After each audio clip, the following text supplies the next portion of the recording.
కీలకమైన పాత్రలో ఓ మెయిన్ శంకర్ని ఎన్నుకోవడం జరిగింది. ఆ శంకర్ ఈ సినిమాకి వచ్చేసేసి అతను చేసిన ప్రతి సినిమా కూడా నేను కామెడీగా చూశాను. ఈ సినిమాలో కామెడీ ఉండదు శంకర్కి. కాబట్టి ఇది ఒక స్టీమ్ ప్లేతో రన్నింగ్ అయ్యే సినిమా. ఈ సినిమాలో శంకర్ని డిఫరెంట్ లుక్లో చూస్తారు, అంటే ఒక హీరో లుక్లో చూస్తారు.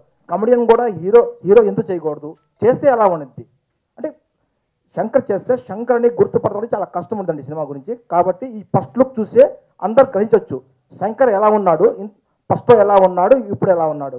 ఫస్ట్ లాగా శంకర్ ఉంటే నేను తీసుకునేవాడిని కాదు. శంకర్ చెప్పాను, నువ్వు నాకు సిక్స్ ప్యాక్స్ రావాలి, అంటే అట్లీస్ట్ మినిమం షేప్ రావాలి, అలా తయారవ్వాలి అని దరిదాపు 1 month నుంచి శంకర్తో నా జర్నీ చేస్తున్నాను.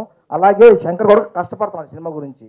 ఈ సినిమా గురించి ఇంకో సినిమా కూడా అతను పోస్ట్పోన్ చేసుకున్నాడు. కాబట్టి తమ్ముడు శంకర్కి నేను చెప్పాలనుకుంది ఈ సినిమా శంకర్ బాగా కష్టపడతాడనేసి, అది మొదటి సినిమా కంటే కూడా ఈ సినిమాలో బాగా కష్టపడుతున్నాడు. ఆల్రెడీ కష్టపడి ఈ సినిమాని మా ఇద్దరు కాంబినేషన్లో మంచి హిట్ కొడతాననేసి శంకరన్న మనం మంచి హిట్ కొడతాం.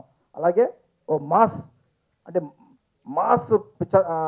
మాస్ హీరోగా శంకర్ బయటకు వచ్చి అందరికీ తనకున్న ఫ్యాన్స్ ఫాలోయింగ్ కానీ తనకున్న మాస్ ఇది కానీ మొత్తం ఆ కామెడీ అనేది ఆ షేడ్ పోయేసి ఓ మాస్ హీరోగా నిలబడతారనేసి నేను కోరుకుంటూ ఈ అవకాశం ఇచ్చిన నా ప్రొడ్యూసర్స్కి ధన్యవాదాలు చెప్పుకుంటూ, గిరీష్ కుమార్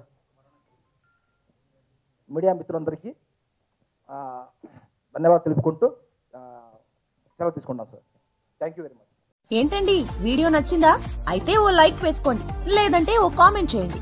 ఎప్పటికప్పుడు మా వీడియోస్ చూడాలంటే సబ్స్క్రైబ్ చేసుకోండి.